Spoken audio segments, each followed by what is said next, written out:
Hi everyone, hope you're all keeping well in lockdown. I thought since we're in this situation where everyone's stuck inside, we'd do another looking back video with SDEtv. And I'm having a bit of a sort out at the moment with all my CDs. There's a lot of stuff in boxes lying around, and I found this box in the loft with all my Blu-ray audios, and I thought it was an interesting time to reflect back on the Pure Audio Blu-ray Audio initiative, which was kicked off by Olivier Robert Murphy at Universal back in sort of 2013.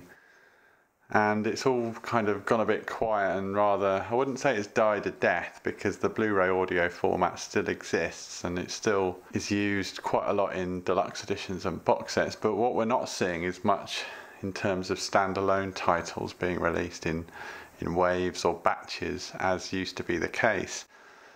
So I thought it'd be interesting to reflect back on what came out and what content was on which title, and the good ones and the bad ones and the indifferent ones. Literally, this is just a route through this box and have a look at what we've got. So the first one here is Marvin Gaye, What's Going On.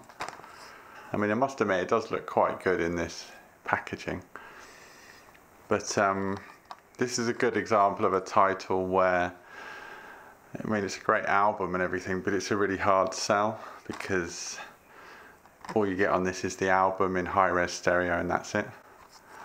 There's no 5.1 version, there's no bonus content.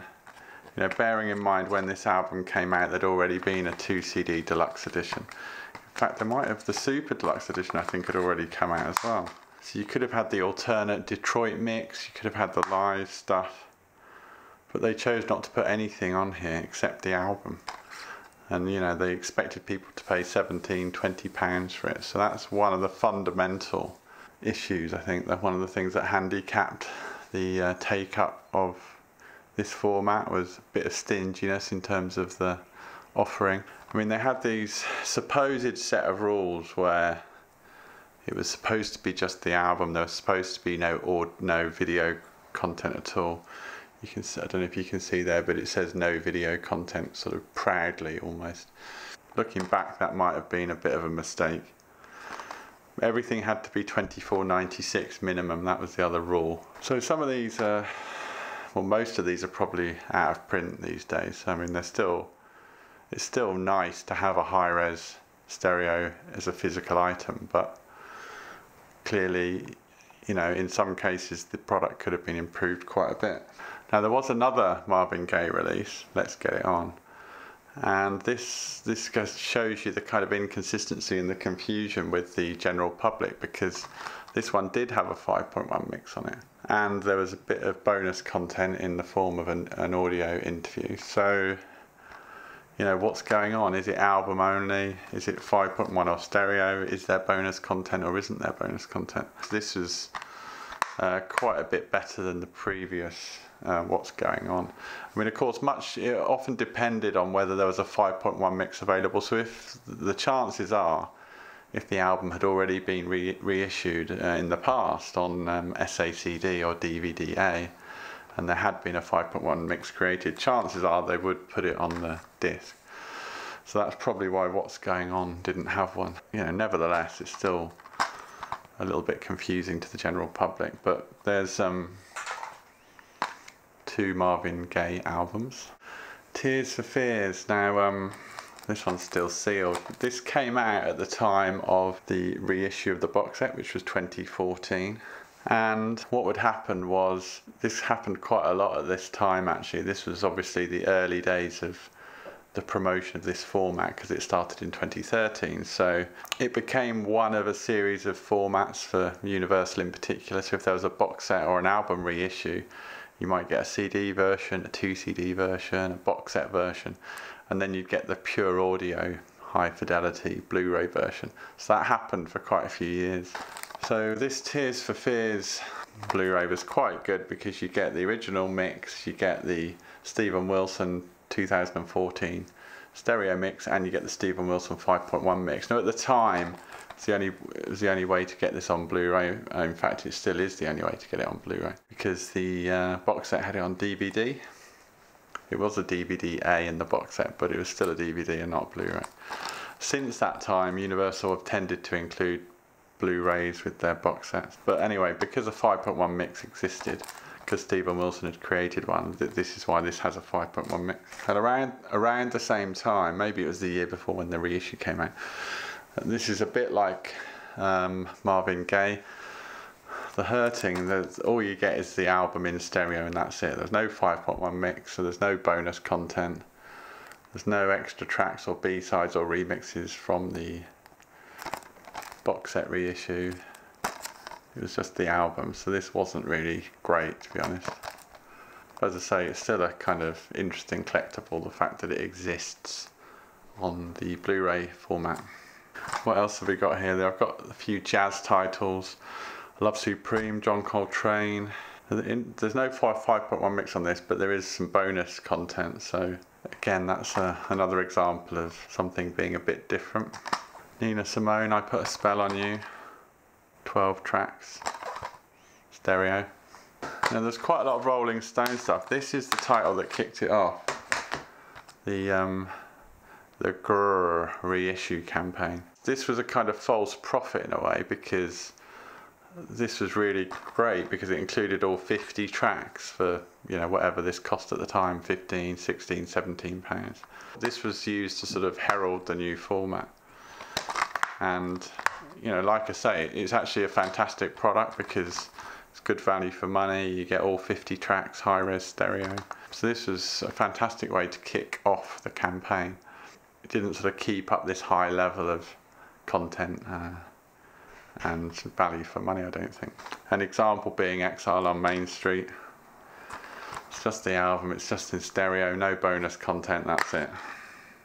I mean, even I was surprised by some of these. Here's Genesis selling England by the pound. I was looking through these, thinking, well, this won't be 5.1, but it is. There's a 5.1 mix on this. It wasn't highlighted anywhere. I've taken the cellophane off, but there was nothing to tell you that there was a 5.1 mix. So even when they had good content, it was being rather undersold. Can't Slow Down, Lionel Richie. This is a good album, but you know, there was a 2 CD deluxe of this, which is out of print, with alternative versions of the album tracks, remixes, single edits, and all that. I mean, given that this is a 8-track, 9-track album, they really should have done something. But this is stereo, no 5.1 mix, just the album, £20. I think the general public said no thanks. The Symphonica release, George Michael, this was quite good because it included the full version from the deluxe CD. It was 17 or 18 tracks. But again, you know, no video content, no 5.1 mix. This is actually still quite easy to get hold of if you're interested. A couple of Nirvana releases. I think Nevermind came in for a lot of criticism because everyone hated the remaster on the reissue of Nevermind. And the whole idea behind this pure audio was high audio quality, but they put a brick-walled remaster onto a sort of high resolution audio file format, so that was a bit stupid really. I mentioned that, well, I did an interview, I'll put a link to it, but I did an interview with Olivier from Universal, and I did mention this at the time, and he was a bit kind of, couldn't really give me any proper answers. No 5.1 mix or anything like that.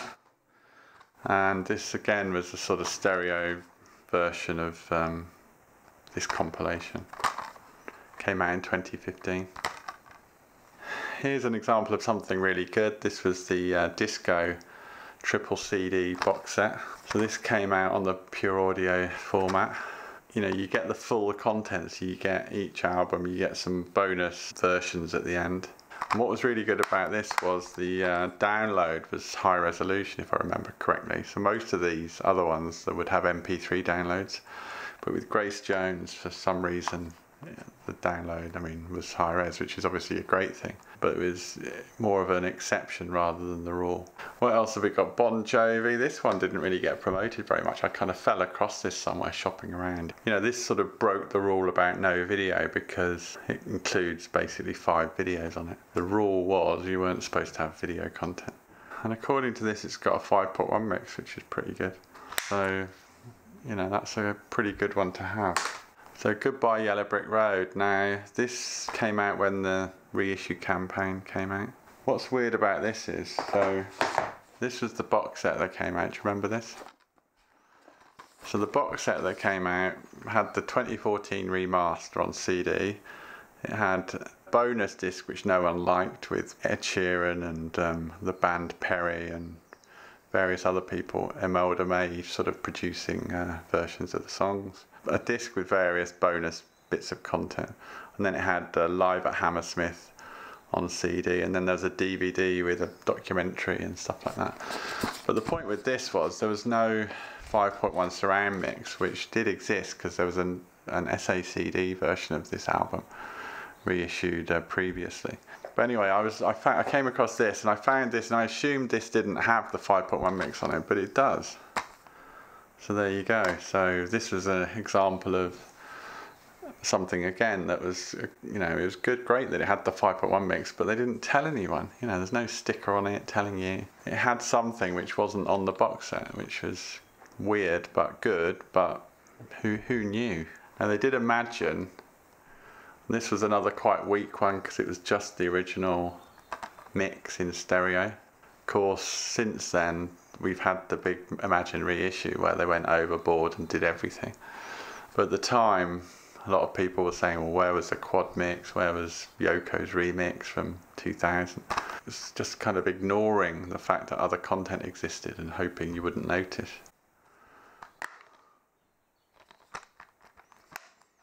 Sparkle in the Rain, this came out when the reissue came out. This is a bit like Songs from the Big Chair. It has the 5.1 mix.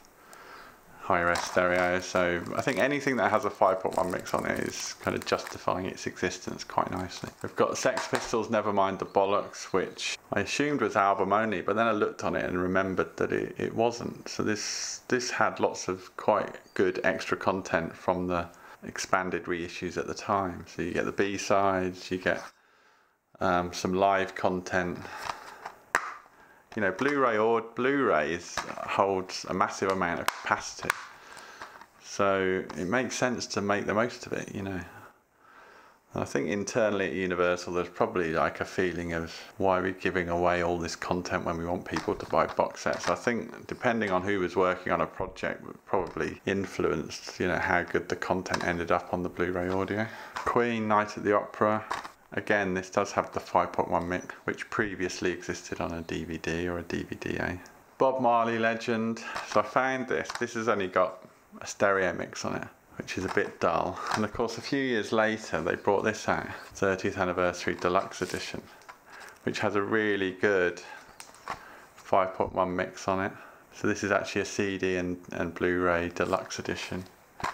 You know, so this is the kind of thing that annoys people because they pay £20 for this. A couple of years later, some much better version comes out. A couple of ad hoc things. Amy Winehouse. I mean, they were reissuing newish albums at the time on the format. I mean, I know this album wasn't that new, but it was interesting that they put this out stereo only. A couple of more jazzy ones.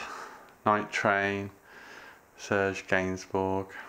This has a 5.1 mix. This is quite an interesting little item. This is a promotional High Fidelity Pure audio Blu-ray designed to help promote the product. So there's some interesting stuff on here. There's a few things that never actually got released on the format. So Money for Nothing, Dire Straits. That album never came out on Pure Audio. Layla, I don't think that did. It might have done actually, maybe it did.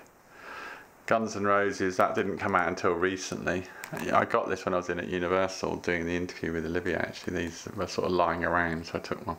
And this was when Neil Young was kind of supporting the format, and he's flip-flopped around a little bit in terms of DVD, Blu-ray, but this has got video, audio, there's lots of stuff going on this one. Psychedelic Pill, of course.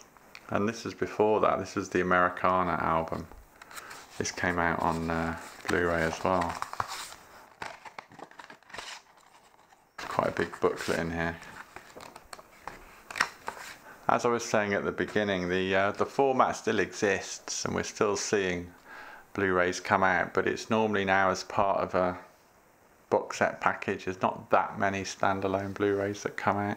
I mean, Olivier Robert Murphy, he's sort of got a role at Universal where he's head of new business or something like that. So he's now doing an initiative with Lego, funnily enough. He's kind of moved on. I mean, the goal he told me was 25% of all physical product would be this format. That clearly hasn't happened. It's interesting to reflect on why that might be the case. It seemed to die a death quite quickly, and I get the feeling there was a lot of politics inside Universal Music. They had a Facebook page set up to promote this, which was only very occasionally updated. No one knew when anything was happening. It was hard to find out information. When products came out and you were wondering why they didn't have a 5.1 mix or where the additional content was, there was no one to ask or speak to. It was possible to work out who had ownership of the content and the initiative. So I imagine it got dragged down in the mud of internal politics. But anyway, I hope you've enjoyed a quick look back at some of the titles that were put out on the Blu-ray audio format, the so-called High Fidelity Pure audio format. It's still a format that I think works very well, and we've seen XTC do great reissues. We've seen Yes, we've seen other artists really make the most of it. But from a mainstream perspective, in terms of churning out album after album on the format, it doesn't look like it's going to happen. So for now, this is Paul from Super Deluxe Edition, looking back at the High Fidelity Pure Audio Blu-ray format.